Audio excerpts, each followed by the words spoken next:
Сүүлийн хэдэн өдрүүдэд Америк долларын ханш чангарч 2568 төгрөгтэй тэнцэнтэй зэрэгцэн өнгөрөх амралтын өдрүүдэд шатхууны үн өслөө. Тухайлбал AI 92 литр тутамдаа 50-100 төгрөгөөр, AI 95 55 төгрөгөөр, дизель турш 120 төгрөгөөр тус нэмэгдээд байна. Шатхууны үн өссөн шалтгааныг нефт импортлогчид Америк долларын ханш өссөнтэй холбон тайлбарлаж байгаа. Ирэх барьж байгаа Монгол ардын намаас ч валютын ханшнаас шалтгаалж нефтийн үн өссөн гэж хэлж байна. 2018 он гарснаас хойш 3 дахь удаага шатхууны үнийг нэмж байгаа нь энэ юм. За өмнөх 2 удаагийн нэмэлтийг цагаан сар болон наадмын өмнө тааруулж байсан. Өөрөөр хэлбэл монголчуудыг баяр ёслол гээд божигнох хооронд шатхууны үнийг нэмж байсан бол энэ удаа амралтын өдрийг тааруулан шатхууны үнийг нэмжээ. Нефт импортлогчид баяр ёслол амралтын өдөр шөнөдлөөр шатхууны үнэ нэмдэг жишг тогтжээ. Тэгвэл ирэх барьж байгаа Монгол ардын намаас ийм тайлбарыг өгч байна. Шатхууны үнийг хуучин бол одоо засгийн газарт эрхийн өгсөн байдаг. Нэмэгдсэн өртгийн албантар, онцгой албантар хоёроо зохицуулаад яваад ирсэн.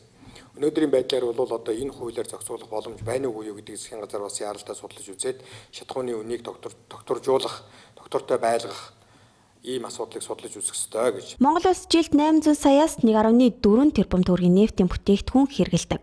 100% импортоос хараад манай улсын хувьд шатхууны үнийг нефт импортлогч компаниуд тогтоосоор уджээ.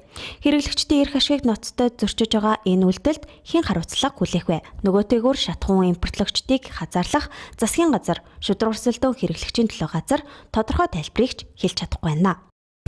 Нефтийн оруулж ирдэг компаниуд дээр тавигддаг шаардлагуудыг нэлээд хөнгөлж өгөөд нэлээд өрсөлдөөн сайн оруулах хэрэгтэй гэж би өгнөөхөө бол бодож байна.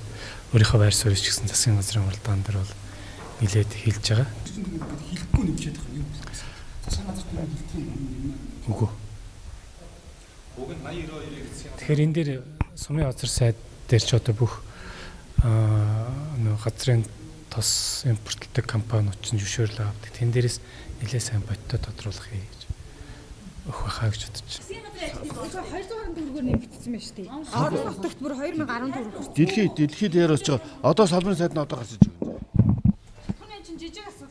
300 хүрэхгүй долларын дундаж цалинтай монголчууд $4800 цалинждаг Америкчуудтай адил үнээр шатхуунаа худалдан авч байна. Яалтчгүй шатхуун түлшний үн бидний цалин орлогод агтчихад байгааг эрх баригчдад сануулах хэрэгтэй.